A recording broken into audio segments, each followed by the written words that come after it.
I now call to order the Society's 2511th meeting in what is now the 153rd year since its founding on March 13th, 1871. Good evening, everyone. My name is Larry Milstein. I am the president of PSW, one of the oldest scientific societies of Washington, D.C., committed to providing a forum to further scientific understanding and inquiry. Welcome to our members, guests, and friends to tonight's PSW meeting and the lecture by Johanna Drucker. First, let's thank our sponsors. The Society is grateful to PSW full-year series sponsor, PSW member Mike Helton and Helton Associates, LLC.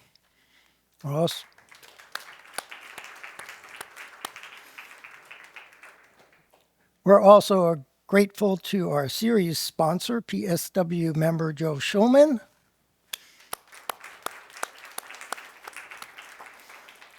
and to the sponsors of this lecture, Erica and Bruce Kane. Thank you all.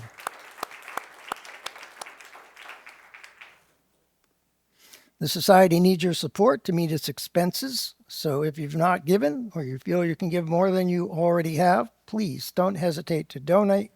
You can do so easily via the website. I am pleased to announce the following new members: Nancy Goff, a chemical engineer interested in physics and astronomy, who learned a PSW from a lecture by a PSW member here at the Cosmos Club.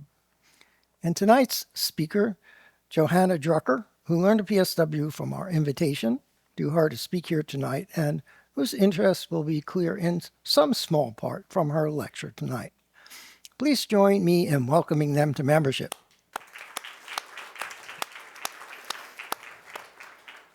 All members are entitled to a signed copy of Volume 1 or Volume 17 of the Bulletin of the Philosophical Society of Washington. If you are a new member and you haven't received yours, please come see me after the meeting. If you're interested in membership, you can access a membership application on the PSW website by clicking on the blue Join button on the home page at the upper right-hand corner and following the prompts.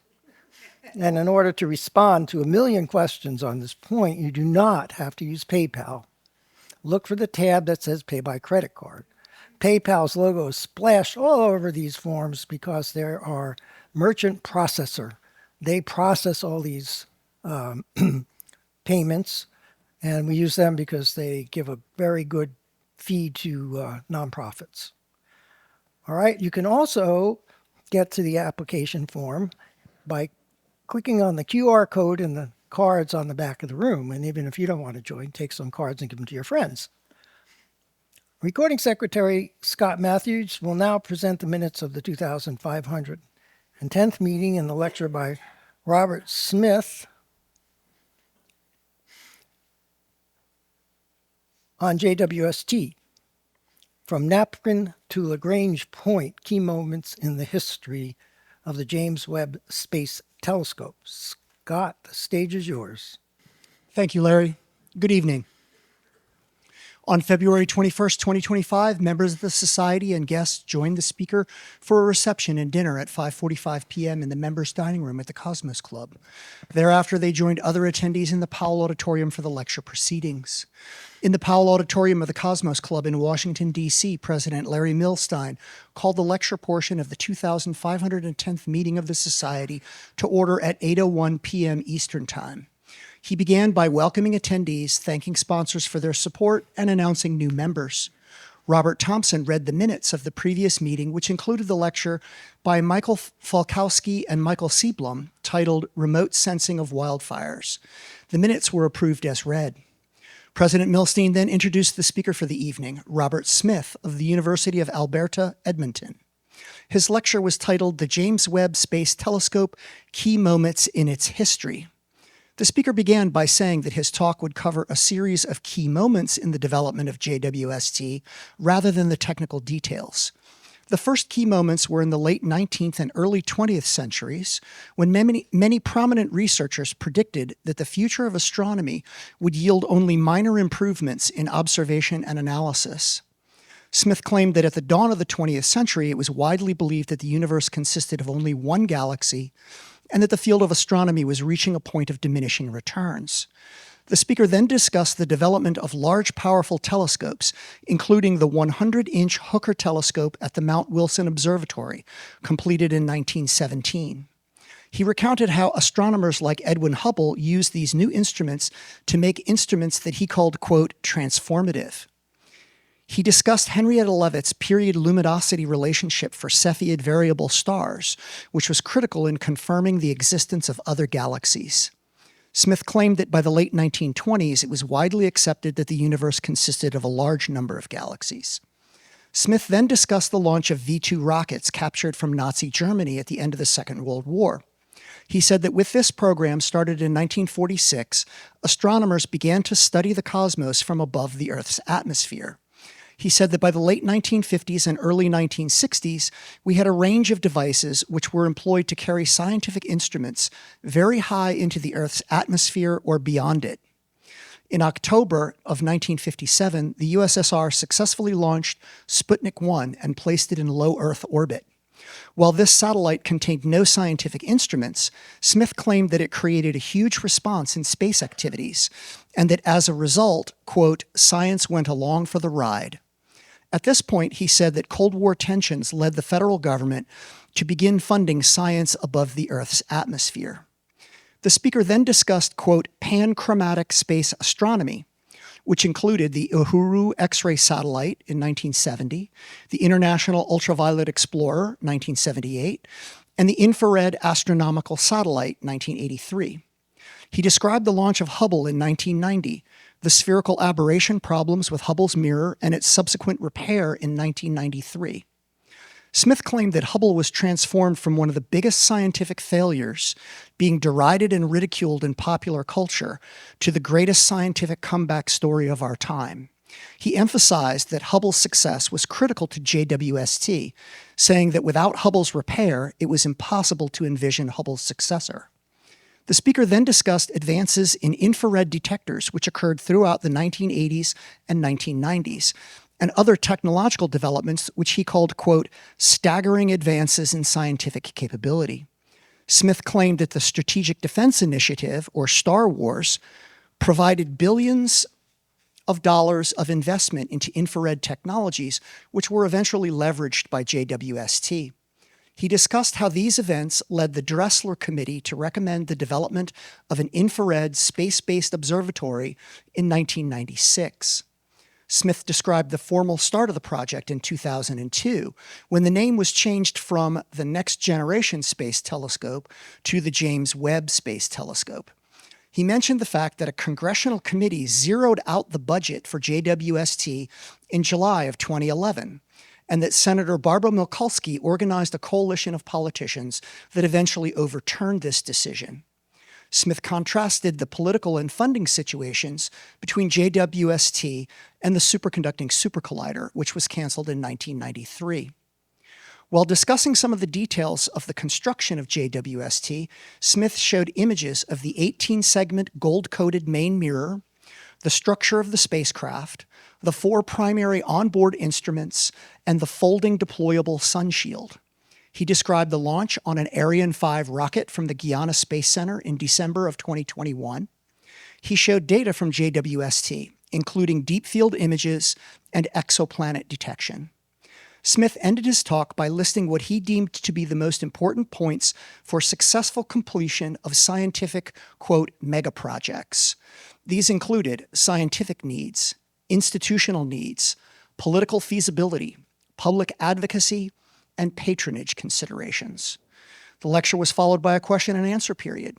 A member asked how the advent of commercial space travel would affect future space-based observatories, specifically asking about the role of political influence. Smith's opinion was that these, quote, megaprojects would never break free of political influence. A member asked about the role of China in space-based observatories. Smith responded that he was unaware of any substantial Chinese efforts in this area. However, he redirected the question to an audience member with knowledge of the subject who confirmed that the Chinese government appears to be concentrating on ground-based systems.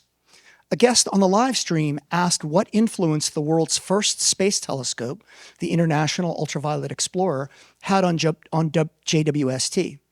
Smith replied that although there were very few direct technological influences, many of the researchers associated with IUE went on to work with both Hubble and JWST, and that in that sense, the influences were significant. After the question and answer period, President Milstein thanked the speaker and presented him with a PSW rosette, a signed copy of the announcement of his talk, and a signed copy of Volume 17 of the PSW Bulletin. He then announced speakers for upcoming lectures, made a number of housekeeping announcements, and invited guests to join the Society. He adjourned the 2,510th meeting of the Society at 10 o'clock p.m. Eastern Time. Temperature in Washington, D.C., minus 0.6 Celsius. Weather, fair. Audience in the Powell Auditorium, 59. Viewers on the live stream, 51, for a total of 110 live viewers. Views of the video in the first 2 weeks, 556. Respectfully submitted, Scott Matthews, Recording Secretary.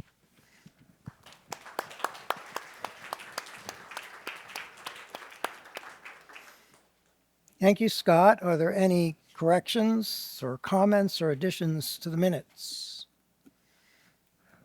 Hearing none, I will entertain a motion to accept the minutes as read. Do I have a second? You know, someday I'm going to let Bob do both the minute motion and the second and the vote. All in favor? All opposed? The minutes are accepted as read and will be posted to the website in due course, subject to any comments that come in over the web that we deem to be important enough to modify the minutes. We now turn to tonight's lecture by Johanna Drucker. Johanna is Distinguished Professor and Besslauer Professor Emerita in the Department of Information Studies at UCLA. Previously, she was Robertson Chair in Media Studies at the University of Virginia and Professor of Art History at SUNY Purchase, among other faculty appointments. She is well known for her work in the history of graphic design, typography, fine art, experimental poetry, and digital humanities. Among other current projects, she's working on a platform for humanistic time modeling called ChromoViz. She's written many scholarly publications and is an author on numerous books. Her book, The Century of Artists' Books, remains a definitive and classical text in the field. Other books include Inventing the Alphabet, Digital Humanities 101, The General Theory of Social Relativity, and Downdrift, and Echo Fiction. Alluvia, her most recent book, is due out in May. And notably, her works have been translated into Korean, Catalan, Chinese, Spanish, French, Hungarian, Danish, and Portuguese, as well as English. No, just kidding. Johanna earned a BFA at the California College of Arts and Crafts, an MA in Visual Studies at UC Berkeley, and a PhD in écriture, which is the history and theory of the visual representation of writing, also at UC Berkeley. All questions will be held until the end when we will have a Q&A session. And with that, the stage is yours, Johanna. Thank you very much to the Society and to everyone present for being here. I'm really excited to share with you this talk about inventing the alphabet. Let me go back for 1 second. The origin of letters, from antiquity to the present, is the title of the talk. But as you'll see, it has a subtitle. And it actually makes sense for me to follow the talk that you had about the Hubble telescope, because one of the things I'm interested in communicating to this group is that it's not only science that has a history of knowledge related to technology, but the humanities as well. So one of the subtexts of my talk is going to be to explain to you how those technologies of knowledge production change over 2,500 years. The alphabet is older. Over 2,500 years. And you'll see what that means in a few minutes. So, the origin of letters from antiquity to the present. Inventing the Alphabet is a book that came out 2 years ago from the University of Chicago Press. It represents 40 years of research in this field. I did a few other things along the way. But I will talk a little bit about the origins of this project and why it took 40 years. But it is an intellectual history of who knew what, when, about the origin of the alphabet, and how they knew about the origin of the alphabet. And those are complex things, and we'll see why. Now, normally when you ask any literate person, my poet friends, my academic colleagues, you say you work on the alphabet, they say, oh, which alphabet? You mean our alphabet, the Greek alphabet? Wrong, wrong, wrong. Everything in that statement is incorrect.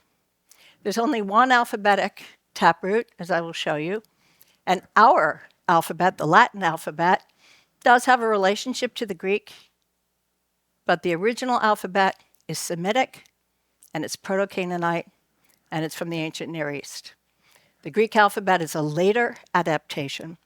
So when you look at these kinds of evolutionary charts, they're reductive, simplistic, and leave out a great deal about the cultural diffusion and adaptation of alphabetic scripts to different languages. When I say there's only one alphabet, it is because the principles for alphabetic writing are that you make an analysis of the key sounds in a language, and you make a set of signs that corresponds to those sounds. Now, that is not true with cuneiform or hieroglyphics or Chinese characters or the Indus Valley script as far as we know, or even of New World scripts. That intellectual leap to analysis of the sounds is extremely difficult. I tell this to my students. I say, okay, I'll put you in a room, right? And you speak English, supposedly, more or less. I say, I'm going to give you, as much time as you need to figure out what are the basic sounds in English. And then you can come up with a sign for each one. Call me when you're done. Okay, it's a non-trivial intellectual matter to analyze the sounds of language. So once this begins to happen in the ancient Near East, and it does happen around 1700, 1800 BCE, then the issue is, how do those sounds get represented by signs, and how can those signs be spread and adapted? And this will happen, and the signs then will spread around the ancient Mediterranean, we'll see in a moment, down into the Arabic Peninsula, into North Africa, east into the Indus Valley, into India, and you'll see. So a single Semitic taproot becomes the foundation. How do we know this? In addition to the sound analysis, which is the fundamental principle of alphabetic writing, we know it because the names of the letters, Aleph becomes Alif in Arabic. The names of the letters, the sequence of letters in these scripts, and what we call the powers of letters. The powers are what are the sounds assigned to the signs. Those remain the same across alphabetic scripts. Now, there are modifications, there are additional signs added for sounds that are not part of Semitic languages. I'll talk about that in a second. But basically, the sequence of letters, the sounds assigned to them, and the names of letters remain the same or similar across all of these things. I'm not going to dwell on that particular chart. I'm going to show you another chart for a moment. This is the Syria, cradle of civilizations, the ancient alphabets. And so at the top, you'll see the Syriac alphabet, and the Sinai, and that's given a date of sometime around 1700 BCE. And below that, you will see Ugaritic, you'll see Byblos, you'll see, a whole series. Hieratic, which is an Egyptian adaptation that represents alphabetic signs, and so on and so forth. But look at the signs themselves. Take a look at what you're seeing in front of you. See how these, different signs are related to each other and not. Okay, so there are similarities and differences. And some of this has to do with the materials, what's being carved in stone, what's being made with a brush and ink, what is being made, with a marking clay. Those are going to be the three main materials in the region and in the period. So we could go into this in great detail, but note the image on the right-hand side here, right? This is a cuneiform, cuneiform-based alphabetic script. You're going, wait a minute, cuneiform, that can't be alphabetic, blah, blah, blah. Okay, it is, in fact, a sound analysis of the language rendered in cuneiform signs. You can use any signs to represent if you want to. I could use, billiard balls in 24 colors if I wanted to represent different sounds. So the cuneiform signs in this distilled version represent the crucial phonetic sounds of the Semitic language. That is where the principle of alphabetic writing comes from. This cuneiform version of alphabetic writing did not last long. So where's this all happen? It happens in the ancient Near East. It happens in the Fertile Crescent. It happens between the Tigris-Euphrates Valley in this particular region and here on the eastern edge of the Mediterranean, the area known as the Levant. And this is where the alphabet develops in a cultural exchange between the cuneiform writing systems of this particular region of Uruk and Babylonia, and northern Egypt, where hieroglyphics had developed. Now, we know there are proto-writing things that happen here in the ancient Near East, quite old, 5,000, 6,000 BCE, these tokens studied by Danish Montbesserat. That's a story we can continue in the question and answer if anybody wants to. But the point is that writing develops here, and it develops in Egypt. And the oldest Egyptian kind of writing that we have is probably around 3700 BCE, but it doesn't become a codified standardized script until about 2700 BCE, which is about when cuneiform standardizes as well. So we have these writing systems.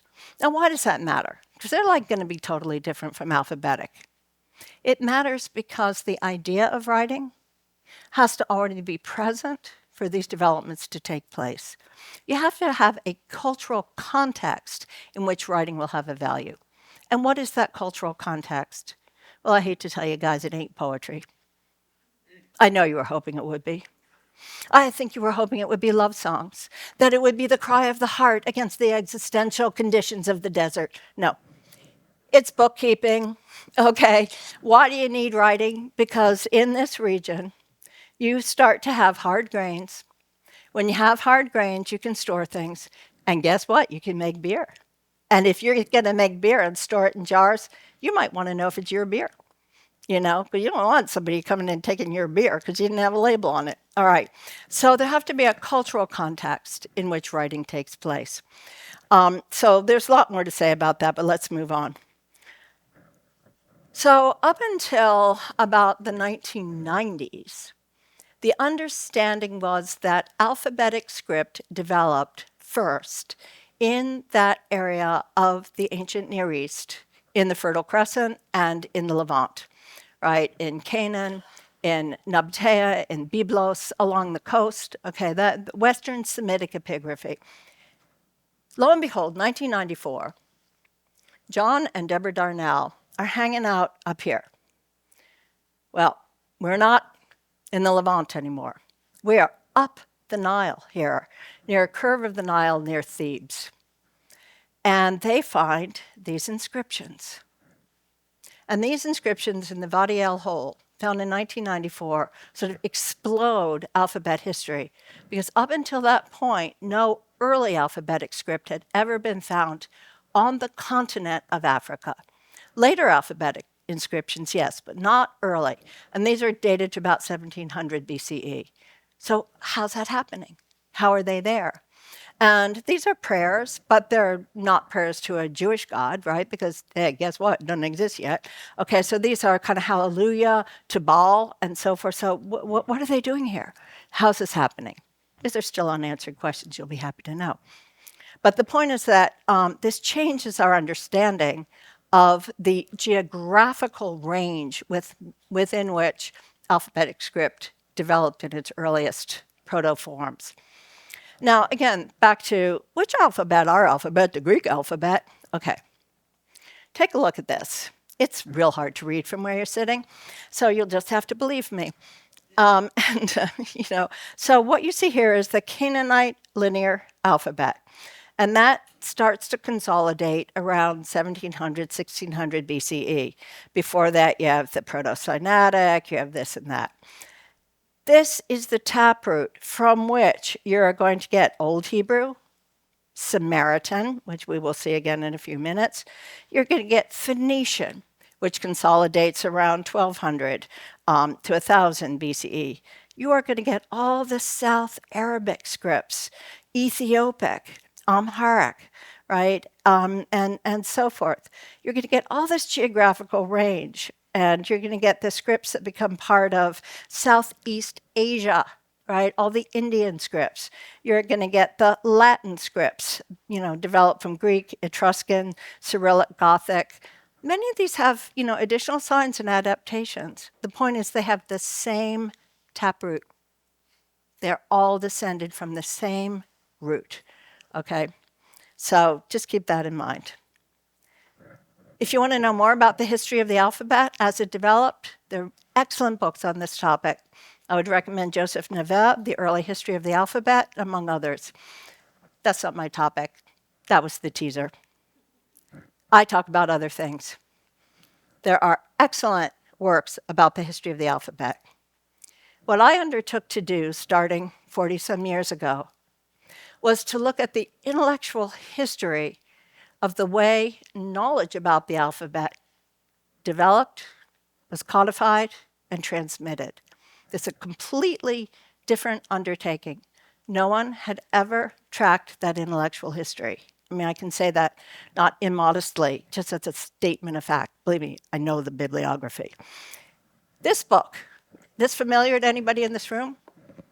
Anybody here a fan of Mercurius Francisca van Helmont? Happened to be a Kabbalist in jail while he wrote this book in 1667. Had a pair of calipers with him and a mirror. Oh, and a candle. He started measuring the organs of speech and decided that, yeah, they really did resemble the letters of the Hebrew alphabet. Pretty good observation. It was a little dark in that room. But I came across this book. This book is about this big. I came across this book in Doe Library in the first year of my graduate education. I believe in libraries and open stacks. I would never have found this book, 1667, in its original vellum cover, sitting on the shelf in the stacks in Doe Library. And I picked this puppy up, and I open it, and it looks like this. And I'm like, OMG, what am I looking at? I have no idea what I'm looking at. What's going on here? Why does this guy have his face cut open? What are these letters? What are these things? And what are the letters in that crown? I have no idea. I put this thing on the Xerox machine. I should have been shot. All right, it's, but I put on the Xerox machine, I make these copies. And then it takes me almost 40 years to find out what are the sources of these letter forms in his crown. Now, some of you will recognize Aleph here and Beth. Those are your old friends from Hebrew school. When I took Hebrew, for every unit that we completed successfully, we got a module on a rocket ship that was going to Mars as a sticker. Okay, those were the days. Okay, but here's Aleph. But what's next to Aleph? That looks a little funny. It's got some circles in the end of its arms. This is coming back, believe me, it's a celestial letter. And then we get these things. What is that? What is that? What is that? Okay. So it takes me 40 years to answer that question. Most of you could answer it in a few minutes. The pursuit of Baron von Helmont and other sources led me into a long and detailed and circuitous study of the historiography of the alphabet. Who knew what when, and how did they know what they knew about the origins of the alphabet? And that leads me to the real topic of my talk, the knowledge technologies in the humanities. Oh, what does she mean by knowledge technologies? Okay. Well, there are many ways in which knowledge about the alphabet gets codified and transmitted. They follow each other sequentially in historical terms, but they do not go away. As we know, most things that are useful don't go away once they're invented. So we're still using texts. The textual transmission is the oldest, graphical, compendia, graphs, charts, artifacts, archaeology, epigraphy, paleography, forensic. We'll see what that means in a moment. Each of these technologies has a functionality to it. It does certain things. If you have a text, it can tell you something about the history of the alphabet. But if it doesn't have an image, you do not know what script it is referencing. And we'll see what that means in a moment. Graphical forms of knowledge transmission depend upon copying. Compendia. What are compendia? You'll see. They have to do with assembling specimens. Graphs and charts have to do with a rhetorical argument that is structured into the graphical form through ordering. You'll see in a moment. Artifacts and history. The curating by antiquarians of historical artifacts, particularly starting in the 17th century. Archaeology. Archaeology is a very modern science. And the first discoveries of archaeological evidence of the history of the alphabet come quite late. Epigraphy, paleography depends upon archaeology. You've got to have enough samples to be able to really analyze the letter forms. And then forensic analysis in a digital era. So I'm going to move quickly through each of these, and it'll be a historical survey of many of the major contributions to this field, but it will also, I hope, give you some sense of what I mean by how knowledge in this field constructed the understanding of the origin of the alphabet. The origin of the alphabet is not a given. It is constructed over time through various approaches and various technologies of knowledge. So let's start with text. I'm sure many of you know this, but the oldest, or may not, the oldest written text we have about the origin of the alphabet and its transmission is written in 440 BCE by Herodotus. This text becomes very stable, really, by the early centuries of the Common Era, which means it gets transmitted without modification or correction for 2,500 years.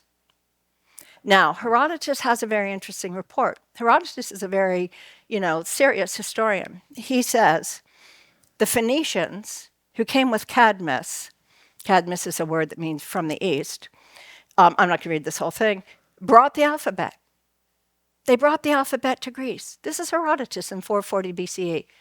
Herodotus knows very well that the Greeks did not invent the alphabet. They got it. They got it from the Phoenicians. The Phoenicians are trading all over the Mediterranean. They bring the alphabet to Greece, and he also records that it wasn't quite the alphabet they needed, so they had to add some extra signs. They had to modify it for their language. Why is that? Because the origins of the alphabet are in the ancient Near East among Semitic speakers, the Afro-Asiatic language group that stretches from, all throughout the ancient Near East into North Africa consists largely of Semitic languages. The African language of Egypt is part of the group, but not Semitic.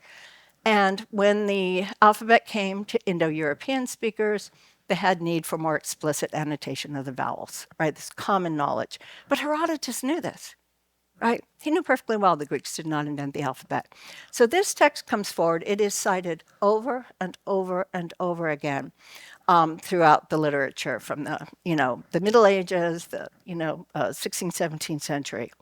It is so important as a text that when Lillian Jeffrey, renowned classicist, writes this book, The Local Scripts of Archaic Greece, in 1961, where she has assembled every single piece of archaeological evidence about ancient inscriptions in Greece, which start, 8th, 7th century, not 1200, 1700, okay? So 7th, 8th century BCE. She checks her geographical information of these archaeological remains against Herodotus throughout her book. So that gives you some sense of the authoritative status of this Greek historian.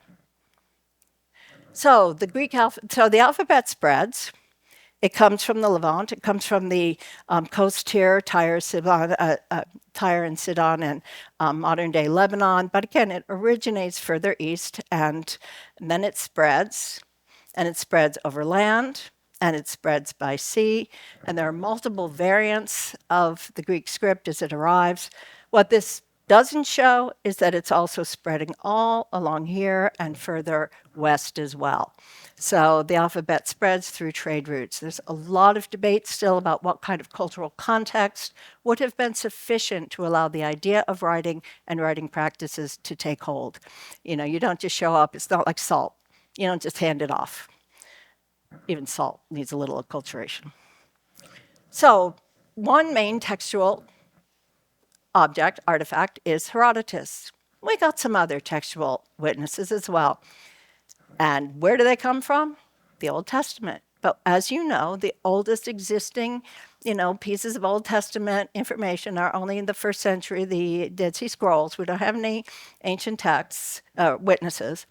But the story is, that Moses goes up on Mount Sinai. He has this encounter with you-know-who gives him these tablets. He brings the tablets down, and the tablets get broken because it's a whole situation that occurs. Now, okay, this is a problem because the quest to find the oldest alphabet is linked to the desire to find the tablets. Well, you can't find those tablets.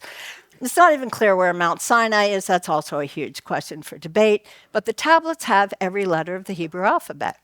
So clearly this was given by Moses as part of the Ten Commandments.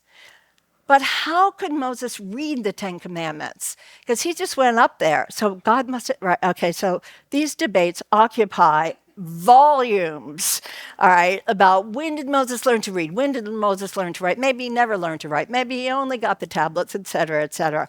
Luckily, we have Gustave Doré to show us a dramatic example of the misbehaviors that lead to the end of the tablets. So, but this is an ongoing, point of reference throughout up until the 19th century, which is what is the world's oldest alphabet? Is it Hebrew? Because they know that ancient Hebrew has disappeared. Is it modern Hebrew? Maybe it's Samaritan. That will be a question. There's another text within the Jewish tradition that is invented, I'm sorry to say, by Flavius Josephus, the Roman Jewish historian of the 1st century. Here we see Josephus. And what is that story? Does anybody know what that story is? It's the story of Adam on his deathbed. Remember Adam? He's a little before Moses, in case you forgot. So the story, the story that Josephus invents is that Adam on his deathbed says to his son Seth, "Hey Seth, we know a lot of stuff. You got to go out there and inscribe everything we know on a couple of pillars, one of stone and one of brick, in case of fire and in case of flood. It's got to survive." Writing existed exactly how?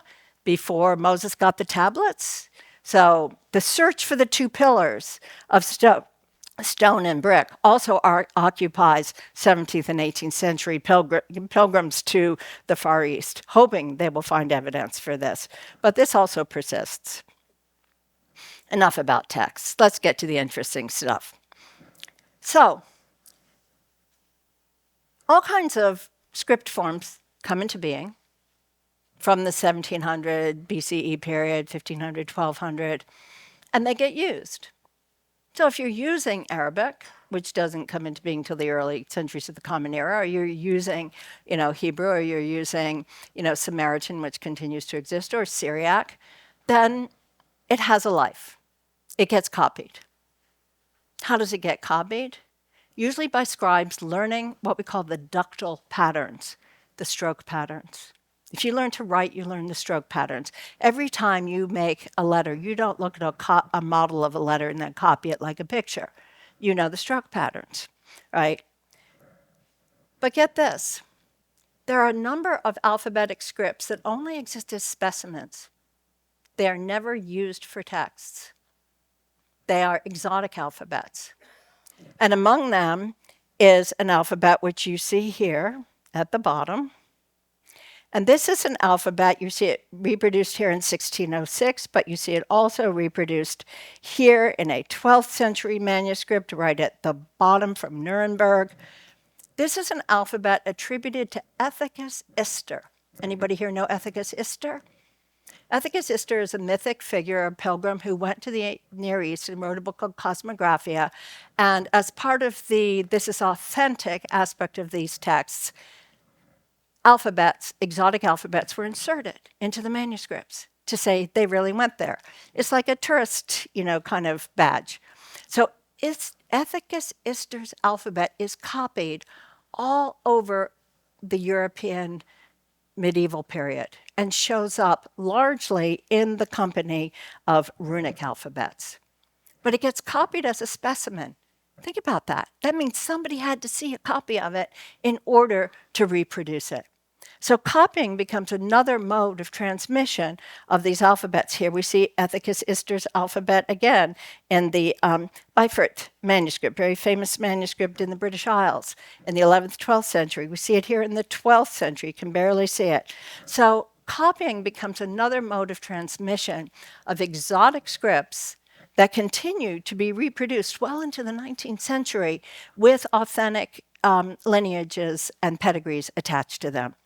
So that's really interesting. We'll see, a couple of them will come back in a few minutes. So copying is another very important mode of transmission. But so are assemblings. And what do I mean by assemblings? Well, here is our friend Cornelius Agrippa. Very interesting figure, writes Philosophia Occulta. Really, occult knowledge for Agrippa simply means things that do not conform to the kind of standard knowledge. He has really interesting things in his writings. But he puts together one of the first, I've looked, believe me, one of the first compendia, which is collections of scripts. Now, this is 1533. For those of you interested in letterpress, there's some really interesting things going on here with the leads and with the letter forms, but we can skip that. So look at that. What have we got here? Well, we have astrological signs. We have Hebrew, Syriac, Greek, and Latin. So he's putting these together to begin to see what are all of the alphabets of the world? What can I learn about alphabets? And he's not the only one who is trying to figure out, what can be collected. Guillaume Postel, another person with Kabbalistic leanings, 1533, puts this together. Now, Postel, his 12, the characters of 12 different languages here, on this page, he is showing you Aleph, various versions in typographic treatment of Greek and Roman, Latin. But what are these? Look at these. This is Paleo-Hebrew and Syriac. Now we're starting to see things that look very much like what's in those crowns of Van Helmont's figure. Where's he getting these from? This is 1538. There's no archaeological information. What is he looking at? He's looking at these coins. Coins are one of the first sources for Paleo-Hebrew. But how old? These are Hasmonean coins. When is the Hasmonean period? Okay, we're like right at the edge of the Common Era.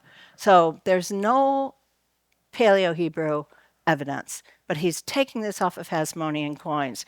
Now, Postel is also a Kabbalist and believes, here's the title page for his book, but take a look at this. The celestial alphabets. Remember I pointed out the little rings at the end of that script form in the crown of Van Helmont? The idea that the letters of the Hebrew alphabet derived from constellations means that they are of divine origin. You can see why that matters. If you can identify these forms in the celestial heavens, where else can they have come from but divine design? So Pastel also recodifies these celestial forms. Now they have a long history.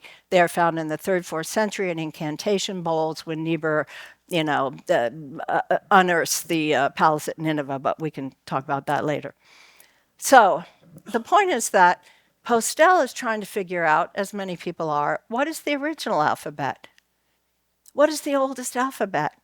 And the desire to figure that out is hampered by the fact there's no real archaeological evidence, very little material evidence, but the Samaritan script has persisted, and the Samaritan Pentateuch persists. So the idea that perhaps Samaritan is the oldest script comes to play a role in these compendia. And again, they're all collections. Now, these collections get really elaborate. By the time you get to the 1590s, you have this guy, Angelo Rocca. Now, this is a very, very rare item, this broadside. There's about 3 copies of it in existence. One's at Harvard, one is at the Vatican, and it was out for conservation when I was there last fall. One is at the Vatican. So this is really hard to find, believe me.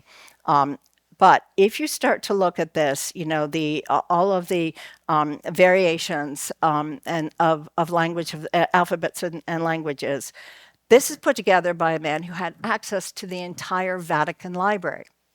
He was a Vatican librarian. He's going in there.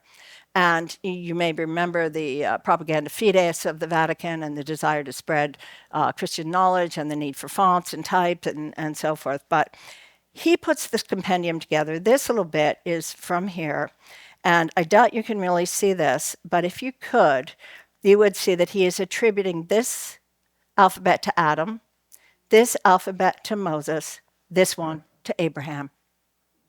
What are his sources? What is he finding in the Vatican Library that he can copy these Paleo-Hebrew letters and put them together in a compendium?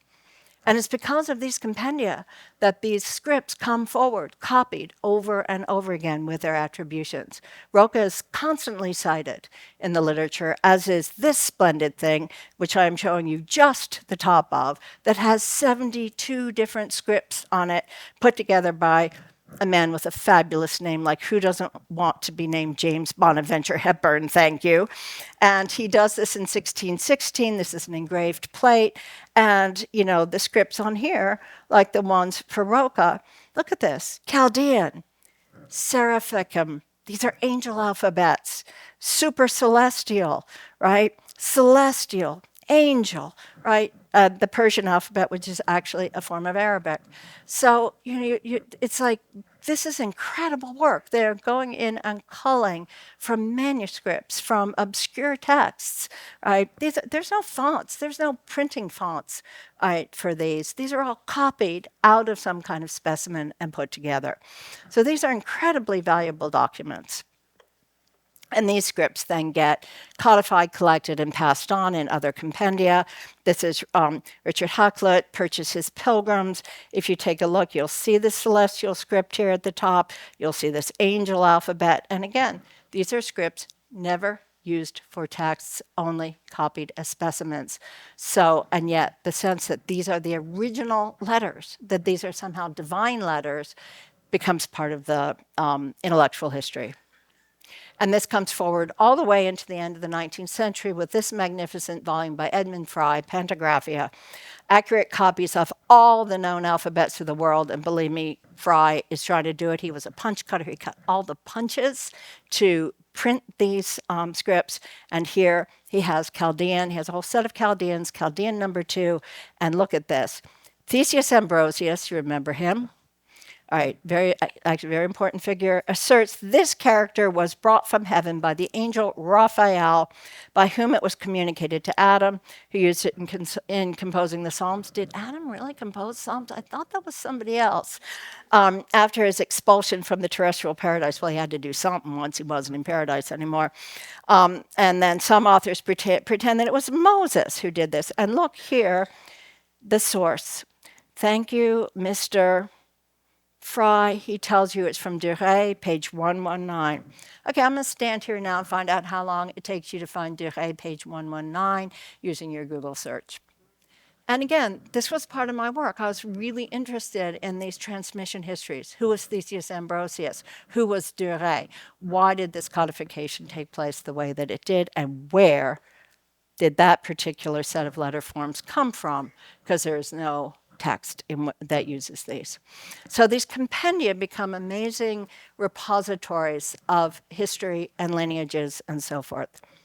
But now we're going to come towards the modern period. You'll be happy to know we're leaving the esoteric domains of the medieval and Renaissance. Well, the Renaissance ain't behind us yet, but we're going to move into graphs and charts. Athanasius Kircher, great Renaissance polymath, no topic he didn't want to be an expert on, and he did have the whole Jesuit Brotherhood to help him out, so that was useful.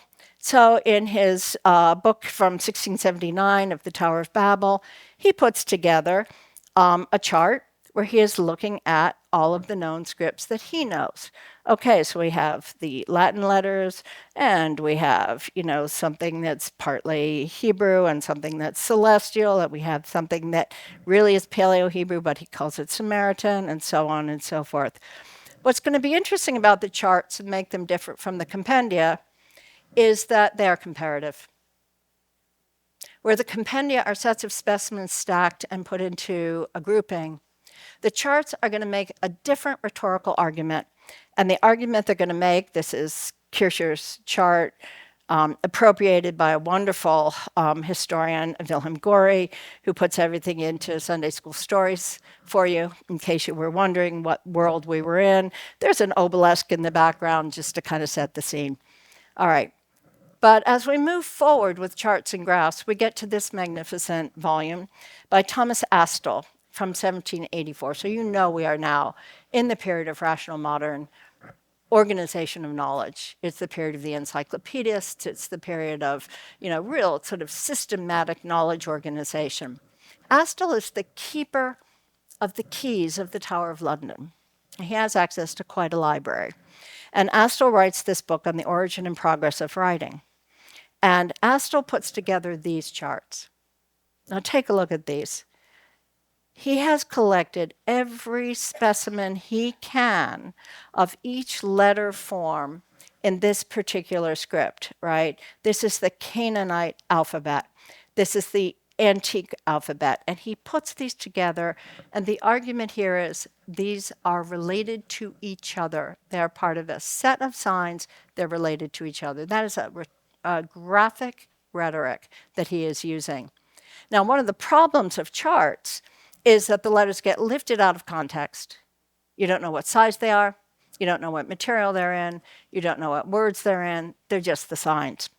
And also, charts can be used for all kinds of curious purposes. Here's Isaac Taylor in 1899, a very serious and scholarly figure who's putting together the Phoenician alphabets and all of their different variants. And here's Ignatius Donnelly, about whom we spoke at dinner, some of us, who is using the same kind of rhetoric to demonstrate to you that all of writing emerged in Atlantis, and that Atlantis was in fact populated by New World peoples, and that the New World peoples invented everything until, of course, their continent sank inconveniently. Okay, so, but you get the same sets of letter forms here. They just happen to get us aligned with a certain number of Mayan glyphs. Yeah, okay, thank you, Ignatius Donnelly. And, but Taylor's a very serious fellow and scholarly in all regards. His charts and graphs are completely reliable. But again, this stuff gets appropriated for spurious purposes. 1927, we get the wonderful Lawrence Waddell, who decides that he's going to make an argument about the Aryan origins of the alphabet. And he takes the word Sumerian and turns it into Sumer-Aryan in order to make his case. And so you see, he's showing you these script forms from Sumer, from Phoenicia, from various places around the ancient Near East, and showing you that all of this demonstrates the Aryan origin of the alphabet. So be it. Charts and graphs, rational instruments can be used, oddly enough, for irrational purposes. Or maybe you don't think it's irrational. Okay, let's move forward to the artifacts and to the antiquarians. Up until now, I have been showing you charts, graphs, things gathered from manuscripts transmitted over time. Almost no physical evidence. The ancient Semites did not build monuments the way the Egyptians did, or the way that the Babylonians and Assyrians did. We have no equivalent to the library at Nineveh or the Egyptian pyramids. We just don't have them, right? They were nomadic tribes. They were using writing, but in a very non-monumental way. The desire to find physical evidence for biblical history drives Western European antiquarians to all kinds of investigations. Bernard Montfaucon, in Antiquity Explained, one of the great monumental founding documents of antiquarian studies, in 1924, issued in serial volumes, Montfaucon, in his introduction, says, material evidence does something that no text or other form can do. In its materiality, it is authentic, and it gives us real knowledge of history. Montfaucon wants to find something, anything, that will demonstrate that the Bible is real history. And you can imagine how compelling this is for Western scholars, right? And so he's a wealthy man and a serious scholar. He goes all over Europe through his networks, looking at everybody's cabinets of curiosities to try to find something from the biblical period.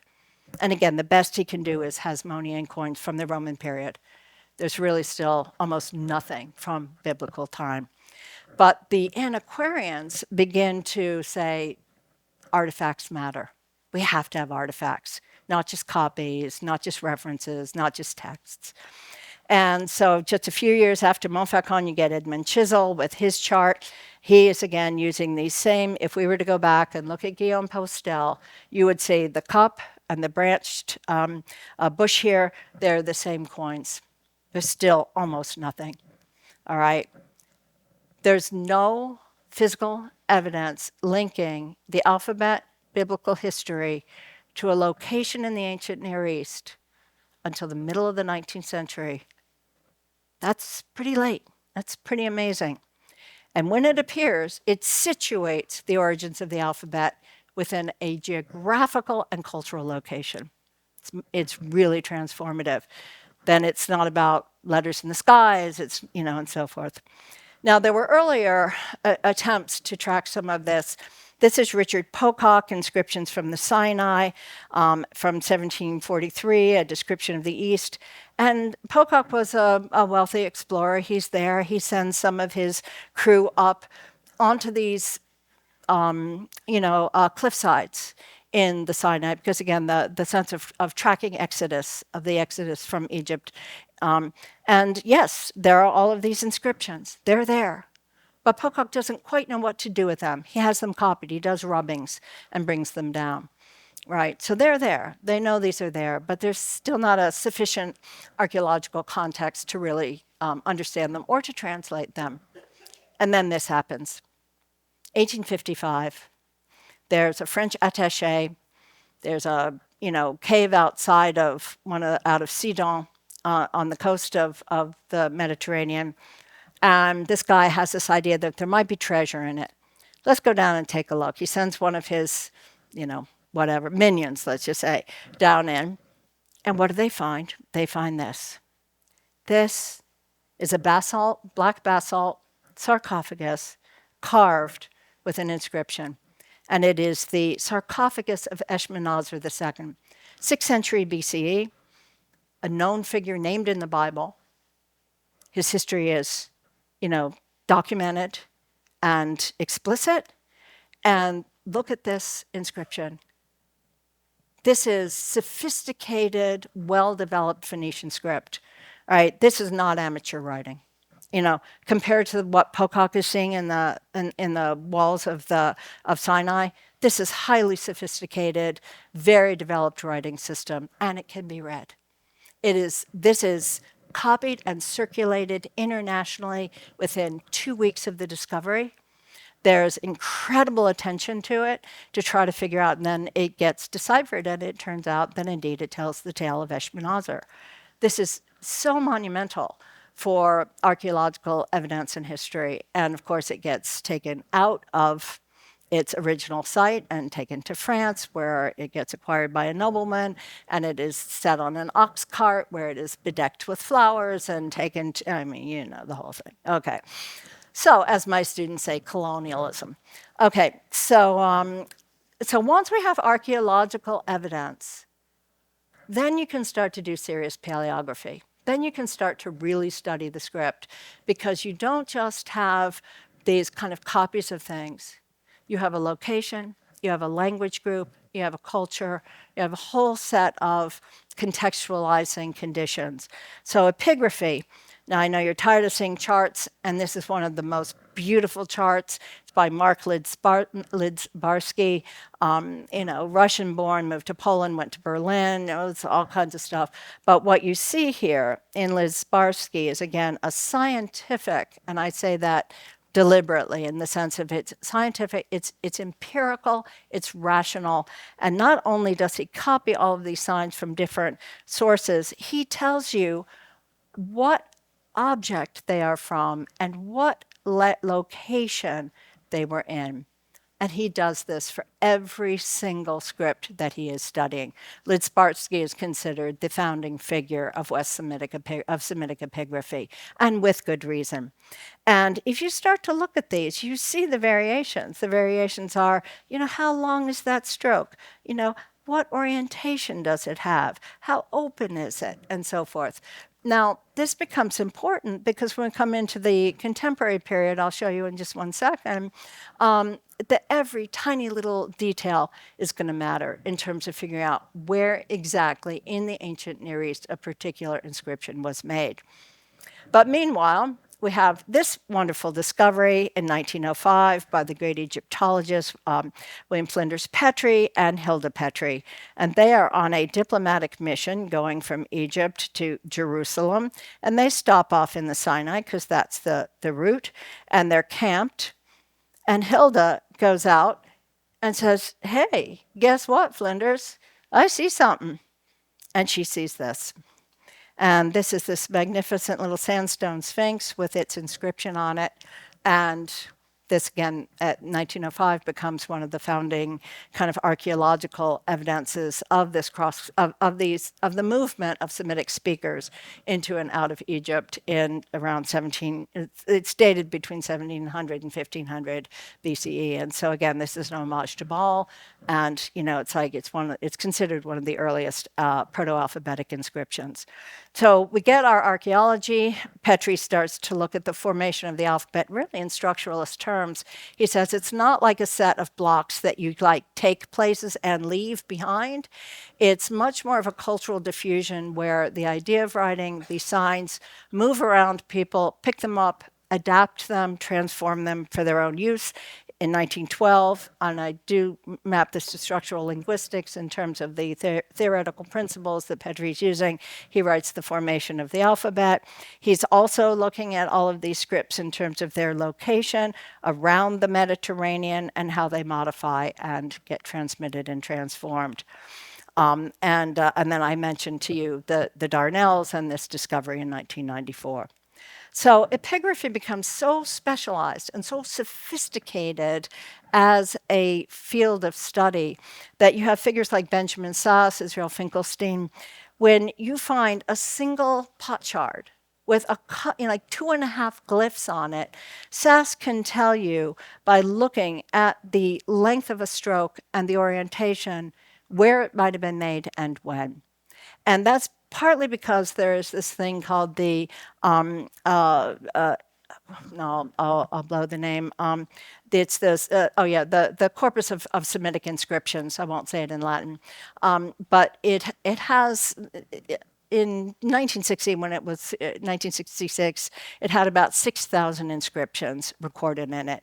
Every sign, every glyph given, and each one of the sources is given a number. 6,000. Cuneiform, we have hundreds of thousands. So that's why it's so significant every time something is found. And so you get something like this little potsherd found in Tel Ashish in 2018. And the amount of scholarship around this little object to figure out at what point is West Semitic epigraphy in touch with South Semitic? Well, who is doing what? Is this from Tel Ashish? Is it from, further north? Is it from here, from there, right? So each one of these little signs is indicative of a state of the development of alphabetic script within a particular cultural context. So it becomes really highly sophisticated. So that's epigraphy. And again, we go back and you begin to see, that the relationship among these things, that the Paleo-Hebrew is there.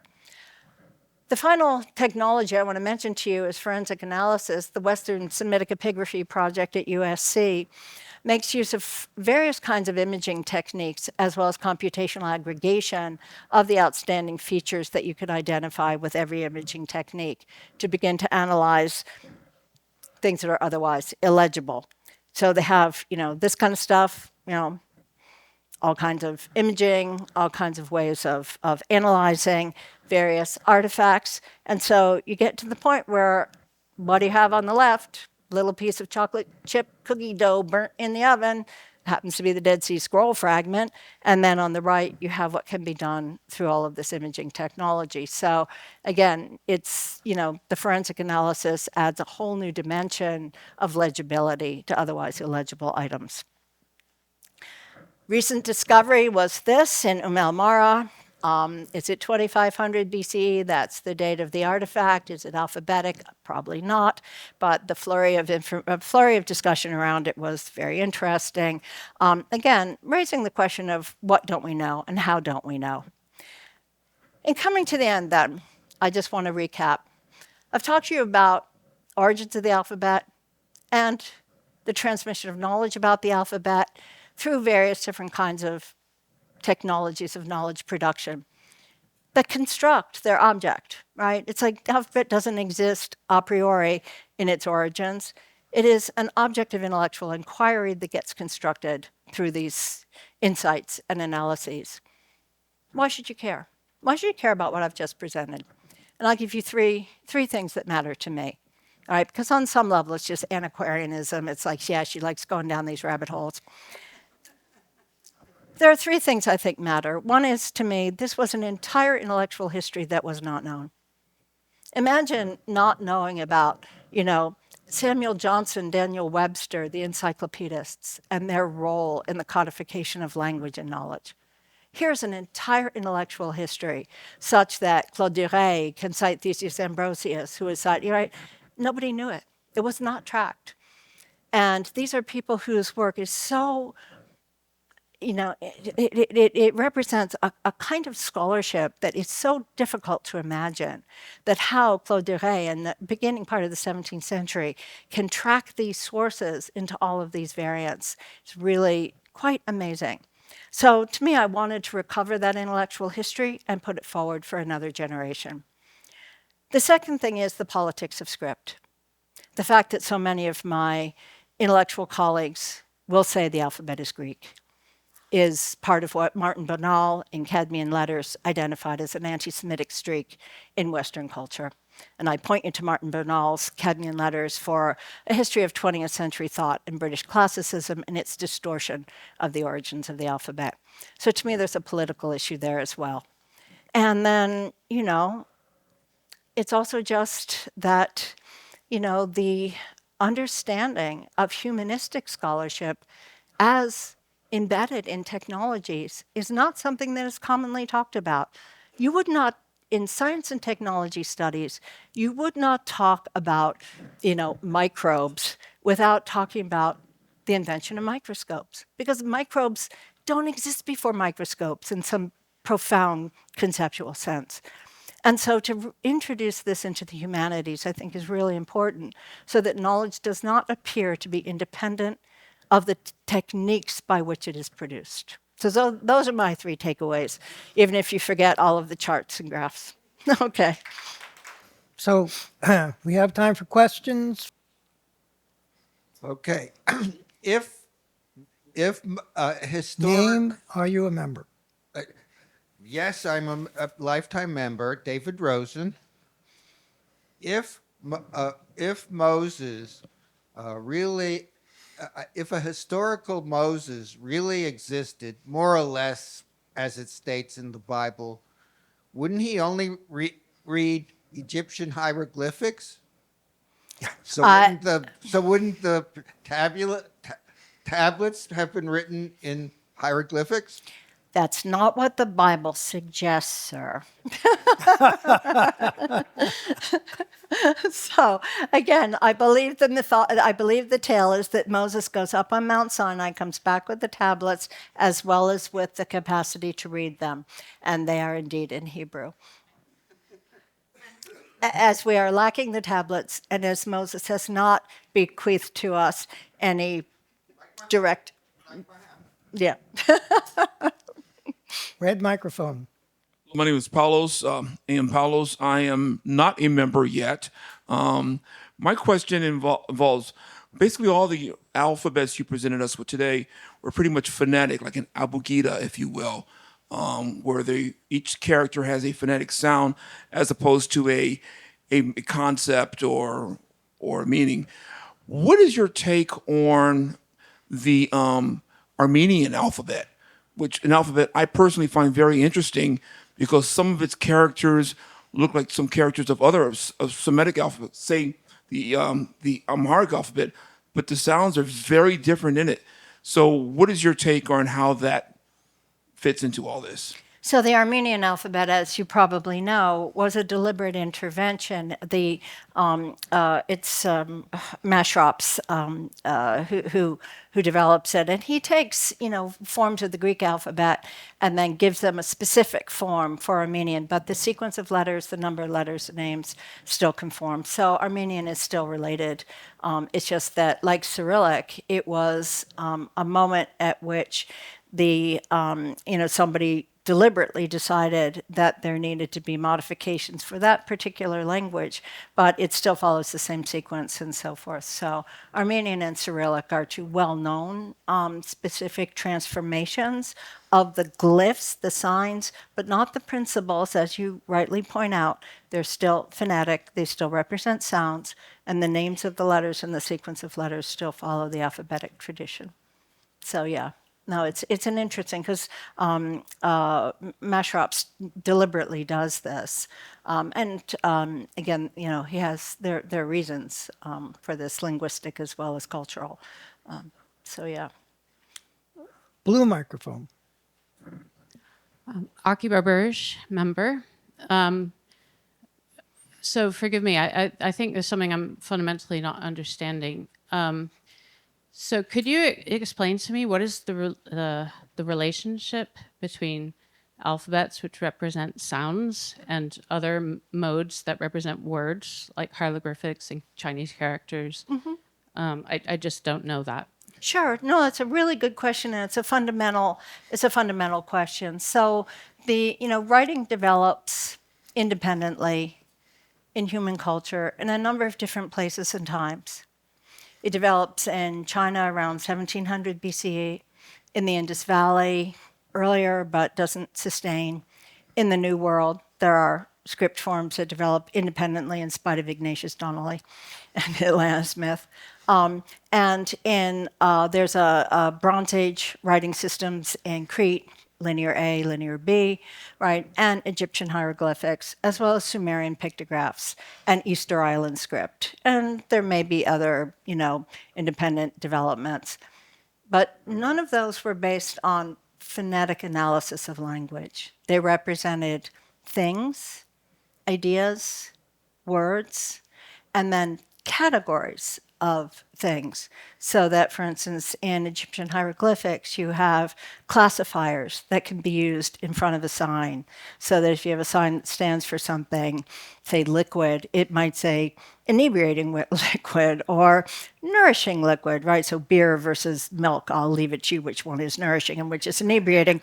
But the point is that they're very, it's very difficult to translate those to other language systems, in part because of their specificity, but also they aren't highly efficient. right? If you think about the number of characters you have to learn to just have fundamental knowledge of Chinese writing, not even erudite knowledge, it's a pretty steep learning curve. And the other thing is they're difficult to draw. So again, this I do with my students all the time. I'll give you a chisel, I'll give you a piece of sandstone, copy a few hieroglyphics for me, and tell me how often you would like to write something in hieroglyphics. Now, cuneiform is easy to write, more or less, right? You look at some of these tablets, and they are swiftly written and in very, like, 6-point cuneiform, right? It's pretty incredible.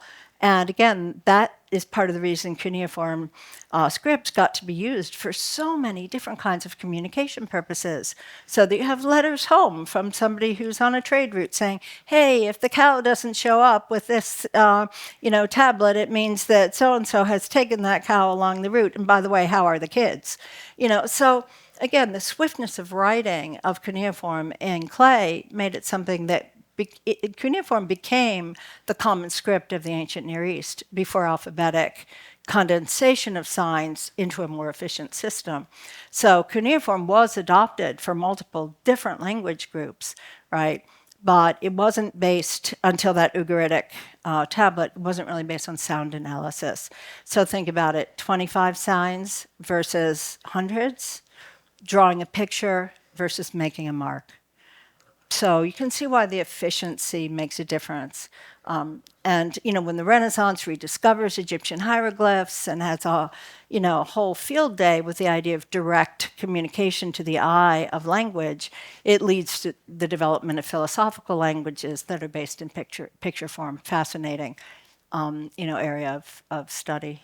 So there was a belief that might be more effective, that you could communicate directly, and we know that Jonathan Swift in Gulliver's Travels makes fun of this idea, with to good end.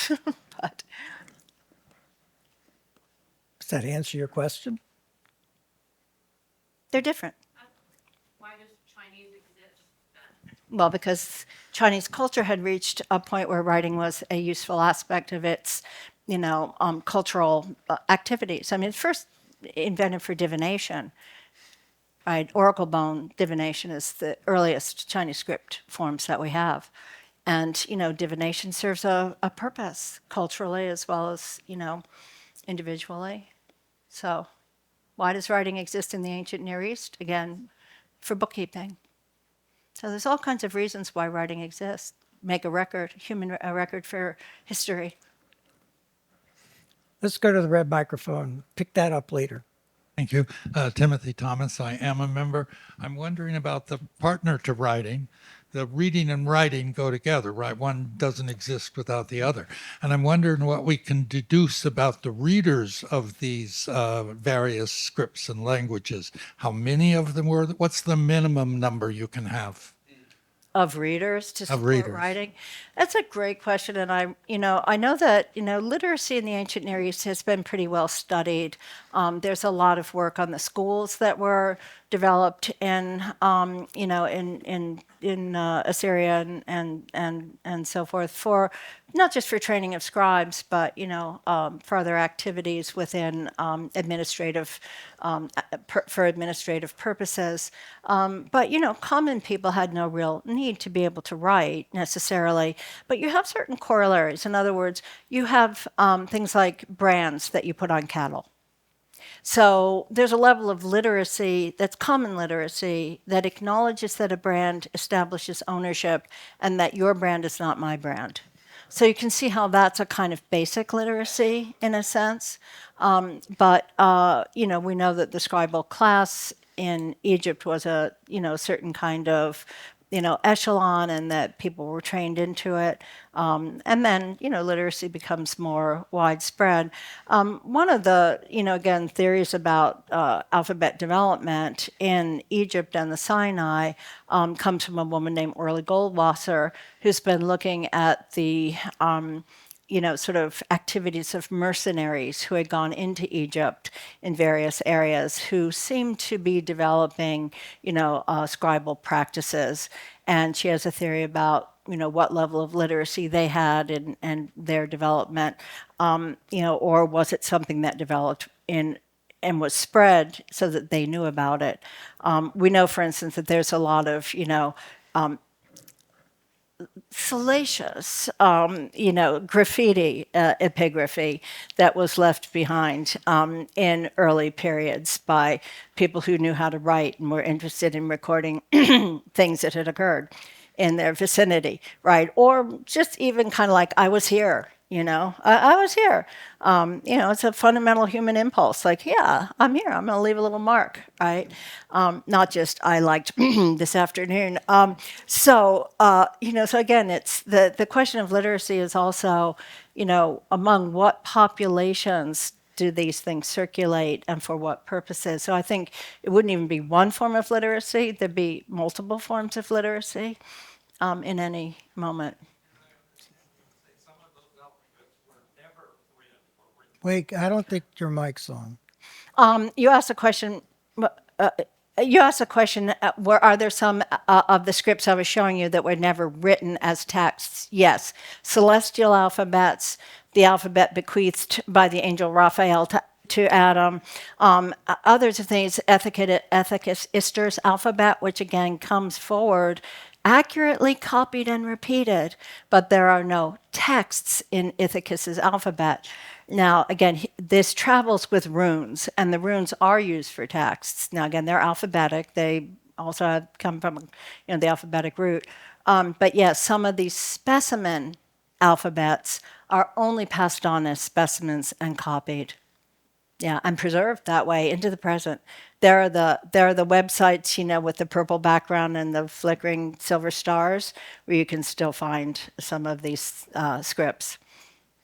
We'll take some questions from the web, then we'll go to the blue microphone. Our first question from the web comes from Eric in Sweden. Microphone on? Hello. Our first question from the web comes from Eric in Sweden, who is not a member. What progress has been made on interpreting linear A from Crete? I don't think it's been deciphered.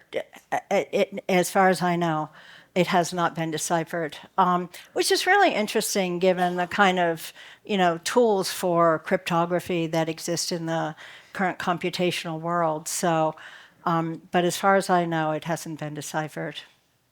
Neither has pictorials, neither have Sumerian pictographs. Neither has the Voynich manuscript. Anybody here familiar with the Voynich manuscript? Okay, originally attributed to Francis Bacon, lots of occult knowledge in it and botanical knowledge and so forth, but it has not been deciphered. Our second question comes from Thomas Carr, who's in the DC area and is a member. In some of the early examples of writing, there are long chains of letters, but these are not separated into words. How do we manage to read these long chains of archaic letters? That's a great question, partly by knowing the language well enough to recognize the morphemes. So, word separation is a later invention. And yes, the practice of stringing long lines of letters together without word breaks was practiced in Antiquity and even into the Middle Ages, but then it starts to change. The great medievalist Malcolm Parkes wrote a wonderful book called Pause and Effect. That's P-A-U-S-E. It's not about felines. And so Pause and Effect. And it's about the development of conventions for punctuation, page organization, marginalia, and the structure of the book that then comes into print. So if you're interested in that, I recommend Malcolm Parkes' work. He's long gone, but he was a remarkable scholar. Another question from the web, or is that it? Yep, we have one more from Ajay Kathari, whose status is unknown. To build off the previous question. Oh, he's a member. Around 3,000 to 4,000 year BCE, Indo-Germanic languages and English and German are considered to be Sanskrit-based. How does that complement your thesis? It has nothing to do with my thesis because the origin and development of languages is independent of the development of scripts. And a slide I often show, but I didn't in this particular talk, shows the distribution of languages and the families of languages and the distribution of scripts. In current use today in our global world, There are character-based scripts, Chinese, Korean, Japanese, a few anomalous scripts like Vi and so forth, and all the rest are alphabetic scripts. And they map onto languages from multiple different families and multiple different groups. So you can use as we know, you can use the Latin alphabet to transcribe Chinese. You can use the Latin alphabet to transcribe English. You can use it to transcribe Sanskrit. So the relationship between languages and their family trees and scripts and that family tree is not a one-to-one correlation. Blue microphone. Hi, my name is Stephanie Smiley. I'm a member. I want to go back to what somebody said about why is there Chinese. I think the more interesting question is why is there, I mean, we have a language that generated everything else where a sign is a sound. Do you think, I know this is speculative, that one person invented that concept? I mean, why is there one language that generated everything else? You know, because of it's a great question, but I think because of the widespread development of writing in the ancient Near East, the concept of writing was already present. And as I said, the move towards phonetic understanding, was probably more distributed. It seems real unlikely that it was a single person's invention, whereas when you look at something like Armenian, that was Bishop Mashrap's. He says, I'm going to change the script that we use for the Armenian language. I'm going to standardize it, make it conventional, and it's going to look like this. So that's one person's intervention. Chief Sequoia, when he invents the Cherokee script, and he says, I'm going to make this for my people, right? So we know moments where there is an individual who does something, really remarkable and an intervention, but, lacking evidence, it's difficult to say. But again, because of the distributed nature of the evidence we currently have in the corpus, in scriptorum Semiticarum, it's sufficiently geographically distributed, but within a fairly narrow time period for us to think that these things start to emerge and then take root and develop, not in a single place. I have a question to interject before somebody asks a more sensible question, which is, I'm listening to this, I'm thinking about, the thing that came to my mind is Feynman diagrams. So Feynman diagrams are kind of language. And we have a lot of languages that are they're very technical, but they're languages. Is there a distinction you make between these technical languages, Feynman diagrams compressed into a bunch of symbols and drawings on a page, very complex mathematical concepts that are in physics? Well, I mean, do you see that in the ancient world? There's these kind of specialized ways of expressing in a permanent record, kind of difficult concepts. well, I mean, we have mathematics, geometry, astronomy, forms of observation from quite early on in civilization. The Sumerians are given the credit for having invented the 60-minute hour, if you want to know who to blame. So there are all kinds of graphical systems that are used to codify knowledge and to organize its instrumentalization for different purposes. But writing is a specific kind of graphical form that is related to a spoken language. So I would distinguish only between graphical languages and spoken languages. And again, this is a major issue for visual semiotics because of the distinction in the way that visual signs are structured and the way that linguistic signs are structured, that you can't make a one-to-one correlation between the principles of linguistic semiotics and visual semiotics. And believe me, people have been trying for like how many years? 400? It's been a while. So again, there are differences in the way these systems function and the degree of stability they have, the way they refer to reference, and the way they encode knowledge in a way that can be decoded in a stable and systematic way. So I'm all with you. I mean, visual forms of knowledge production are my thing. I love them. And, graphical forms of knowledge, that's why I call attention to the charts and the graphs. Writing is a specific kind of graphical system that relates to spoken language. I think we're at the red microphone. I'm Bob Hershey. I'm a member. Which of the alphabets you've shown is closest to the original alphabet? Oh man, you just asked the question. Okay. So this has been hotly debated for many, many, many centuries. And if I had to say what was the closest to, we do have good evidence now of Paleo-Hebrew. And it is the Proto-Canaanite, taproot, and there it is. So continuous use, a script form that has been in continuous use and that has a very long pedigree is probably Samaritan. And it has some correlations with Paleo-Hebrew. But we have enough now archaeological evidence to be able to say Paleo-Hebrew is that script. But ain't many people using Paleo-Hebrew these days. And this is an interesting point to your question. Unicode. I don't know how many of you are familiar with Unicode, but Unicode is the code that is used to translate, input into a library of signs, okay? And so the question that came up in a recent debate was, should the Phoenician script have the same Unicode set as Paleo-Hebrew? And this is, it was basically decided no, that these two were sufficiently different in terms of the library of glyphs that was going to be called by the Unicode. So, but oldest in existence, probably Samaritan. Oldest that we know of that we can really see and codify is Paleo-Hebrew. Again, 1700, 1800 BCE. So that's only 4,000 years. We will take a couple more questions. Let's go to the boom microphone. Michael Albro, I'm a member.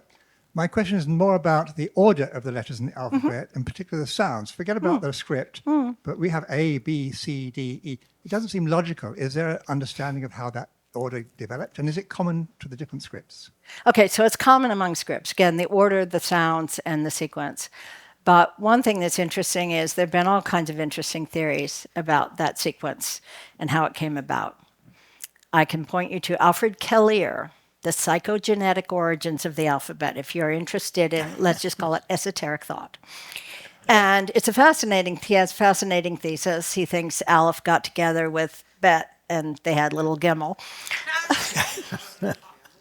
Gimel. But some of the theories have to do with if you're going to have the sequence of pronunciation, that there are transitions from one mouth position to another that are harder and some that are easier. So to go from A to B to G is relatively simple, whereas going from A to I to to B to P. So there's some sense that there's a logic that has to do with pronunciation. But the evidence is that it's not a settled matter. So if you're interested, I encourage you to come up with a theory. Going to go to the red microphone.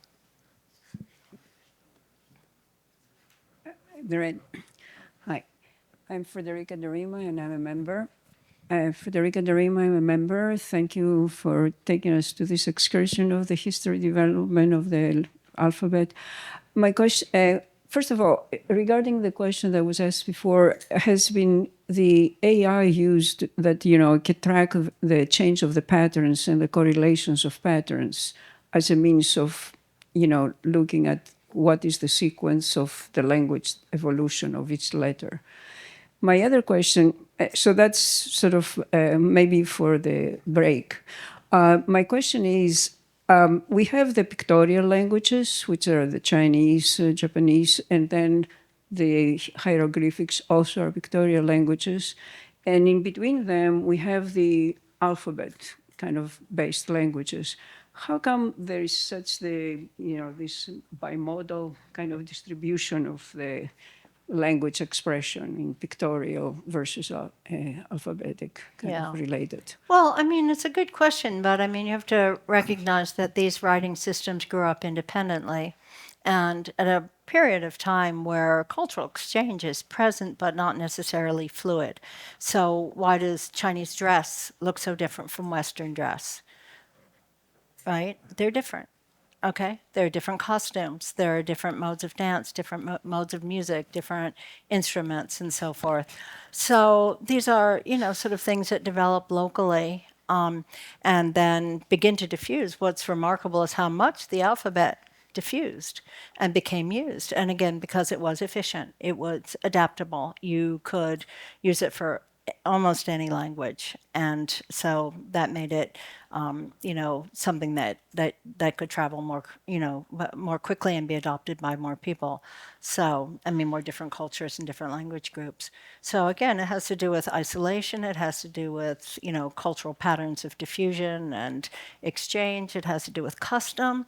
It has to do with sacred texts that have their own, sort of value to a culture, and people want to preserve those. Think about Tibetan texts that are preserved in, in wooden, planks that are continually used to reprint the prayers without transformation.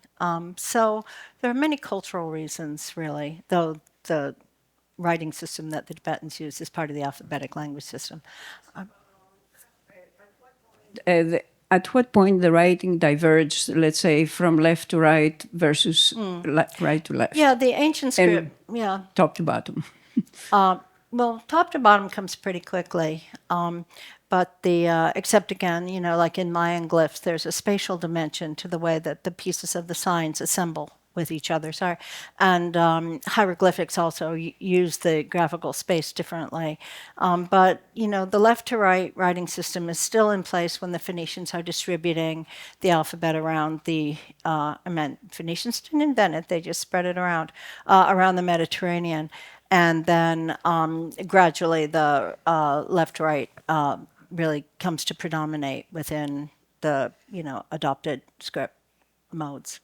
So Hebrew, as we know, maintains the right to left. About Japanese. It's not Victorian. So Japanese has phonetic alphabets, but they're modern.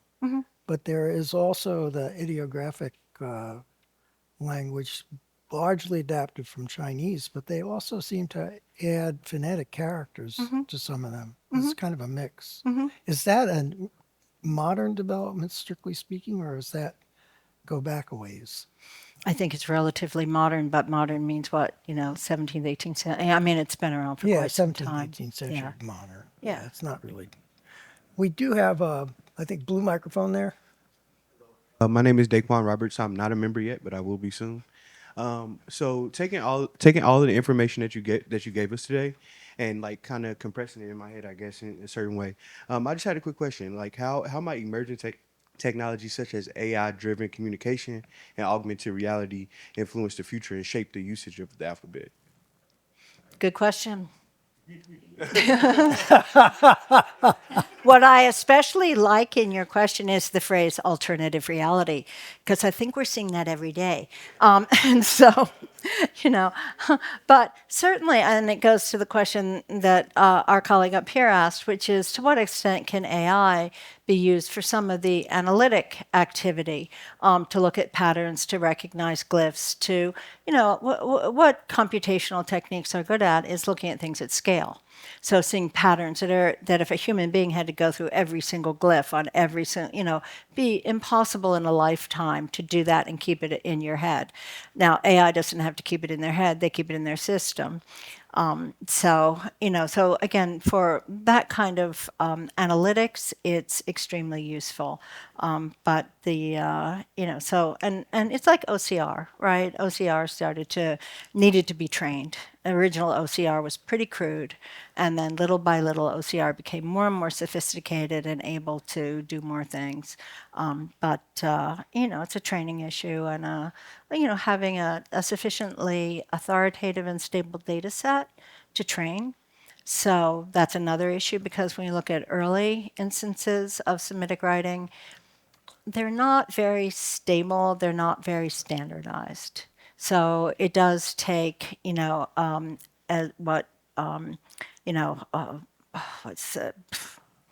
I forget his name, is a great epigrapher whose last name is Cross, but he said you have to have an eye for form. That it isn't, it's like knowing the languages is great, knowing, what you're looking for is fine, but there's an intuitive strength, skill that develops. And we all know this, right? If it's something that you know well, you develop a capability to tell, no, that's not the oriole that was sitting on my branch yesterday morning, that's its sister, right? Because you look, you develop an acuity. So it's having a good enough data set to be able to train the AI.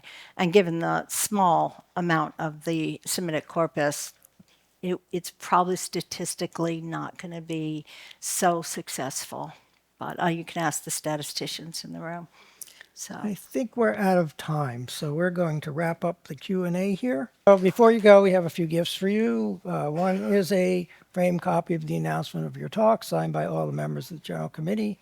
Another is a signed copy of volume 17, first edition of the Bulletin of the Philosophical Society of Washington, also known as the PSW Science Bulletin, signed on behalf of all the members. And then we have a ribbon for you. And on the sides of the ribbon are these stripes, which are emblematic of the symbol for inductance, which is the Henry, named after the founder of PSW, Joseph Henry. Well, thank you very much for your talk. thank you very much. Okay. Before we go, we have the usual closing announcements. The 2512th meeting will be on March 21st, 2 weeks from today. The speaker will be David Bennett, Senior Research Scientist at NASA Goddard Space Flight Center. He will be speaking about detecting exoplanets by gravitational microlensings, survey gaps, rogues, and the Nancy Grace Roman telescope, originally known as WFIRST. The rest of the spring schedule is thus, and I'm not going to go through all of it. There's only one thing missing, which is the Joseph Henry speaker, which I will hopefully have next time. The only one I'll point out to you in particular is, I'll pick a couple. One to point out would be 2514th on April 25th, and the speaker will be Jamie Bach, and he'll be talking about Spherex, a mission to survey the universe in the near infrared and probe the epoch of reionization and expansion. It's supposed to launch this weekend. Yay! I believe it's going up on a Falcon 9, so we can pretty much expect it to be successful. It has been a difficult day, but there has been a lot of success, despite the news about things not all working out 100%. The next one I'd like to point out is the 2518th meeting, which will be the last of the spring semester on June 27th. The speaker will be Jason Dworkin. He is the senior scientist for astrobiology and the project scientist for OSIRIS-REx at NASA Goddard. And he'll be speaking on the analysis of the samples from Bennu that OSIRIS-REx brought back to us. And there were some very interesting results. And so that should be a very interesting talk. And the other one you might want to particularly focus in on is 2517th meeting on June 13th. Speaker will be Alex Creeley, who is the director of tokamak operations at Commonwealth Fusion Systems. And he'll be speaking on Commonwealth's tokamak reactor made with very, very high strength magnetic field magnets at around 20 Tesla, which allows them to shrink the size of the tokamak and have more uniform magnetic fields to contain the plasma and come closer to being able to actually extract heat and make electricity using hydrogen fusion. So with that, let's thank the people who helped us tonight.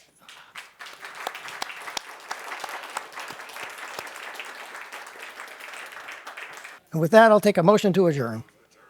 And I'll take a second. All in favor? All opposed? Meeting is unanimously adjourned.